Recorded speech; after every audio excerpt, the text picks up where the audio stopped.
இந்த முன்மொழிவுக்கு அமைய உயர்நீதிமன்றம் மற்றும் மேன்முறையீட்டு நீதிமன்ற நீதிபதிகளின் ஓய்வு பெறும் வயதை 2 வருடங்களாக நீடிப்பதற்காக அரசியலமைப்பு திருத்த பிரேரணை தயாரிக்கப்பட உள்ளது.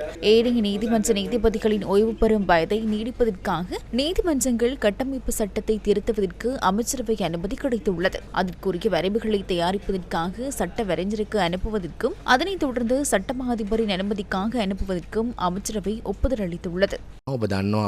எமது வளமான நாடு அழகான வாழ்க்கை கொள்கை திட்டத்தின் கீழ் சட்டத்தின் ஆட்சியை நிலைநாட்டுவதற்கும் குறிப்பாக வழக்குகள் நீண்ட காலம் தாமதமாவதை தடுத்து விரைவாக தலையீடு செய்வதற்கும் பல சீர்திருத்தங்கள் செய்யப்பட வேண்டும் என்ற யோசனைகள் முன்வைக்கப்பட்டுள்ளன என்பது உங்களுக்கு தெரியும். அதற்கேற்ப அரசாங்கத்தின் அடுத்த கட்ட நடவடிக்கைகள் என்னவென்பது தொடர்பில் தெளிவுபடுத்தப்படும். கொள்கை ரீதியாக சட்டத்தின் ஆட்சியை நிலைநாட்டுவதற்கும் மறுபுறம் நீதித்துறையை பலப்படுத்துவதற்கும் தேவையான தலையீடுகளை நாங்கள் முன்னெடுத்துள்ளோம். உலகளாவிய ரீதியில் பார்த்தால் அந்தந்த நாடுகளில் உள்ள சூழ்நிலைக்கேற்ப உயர் நீதிமன்ற நீதிபதிகள் மற்றும் ஏனைய நீதிபதிகளின் ஓய்வு பெறும் காலம் நீடிக்கப்பட்டுள்ளது.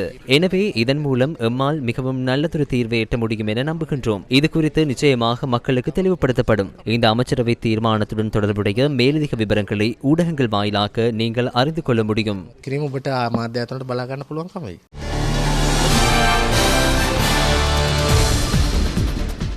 நீதிபதிகளின் ஓய்வு பெறும் வயதை நீடிப்பது தொடர்பில் ஜனாதிபதி சட்டத்தரணி மைத்ரி குணரத்ன இவ்வாறு கருத்து வெளியிட்டிருந்தார். வழக்குகளை விரைவாக விசாரிப்பதற்காகவே இதனை கொண்டு வருகிறார்கள் என்று சொல்வது முற்றிலும் பொய்யான கதை. உயர் நீதிமன்றம் மற்றும் மேன்முறையீட்டு நீதிமன்றங்களில் 8-9 நீதிபதிகளுக்கான இடங்கள் வெற்றிடமாக உள்ளன. குறித்த 8 வெற்றிடங்களையும் நிரப்பினாலேயே வழக்குகளை விரைவாக விசாரணை செய்ய முடியும். அதனை செய்யாமல் வழக்கு தாமதத்தை குறைக்கவும் விரைவாக விசாரிக்கவும் இன்னும் 2 அல்லது 3 வருடங்கள் நீடிக்கின்றோம் என்று பொய் சொல்கின்றார்கள். இந்த அரசாங்கம் என்ன செய்கின்றது? நீதித்துறையையும் முற்றிலும் சீரழித்து வருகின்றது. மக்களுக்கு நீதித்துறை மீது நம்பிக்கை இருந்தது. அந்த நம்பிக்கையை முற்றிலும் சீர்குலைக்கவே இந்த அரசாங்கம் ஆயத்தமாகின்றது.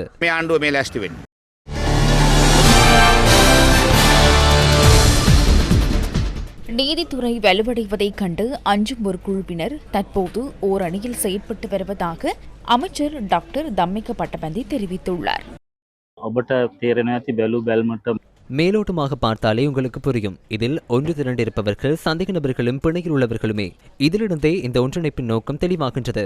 ஆம், இதன் பின்னணியில் சந்தேக நபர்கள் மற்றும் பிணையாளர்களை தவிர எமது நாட்டை இந்த அழிவுக்குள் தள்ளி வங்குரோத்து அடைய செய்த அனைவரும் இருக்கின்றார்கள்.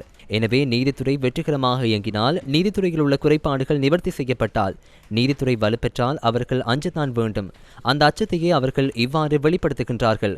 ஆனால் பிணையாளர்களும் சந்தேக நபர்களும் ஒன்று திரண்டாலும் மக்கள் அவர்களுடன் இல்லை என்பது எங்களுக்கு தெரியும்.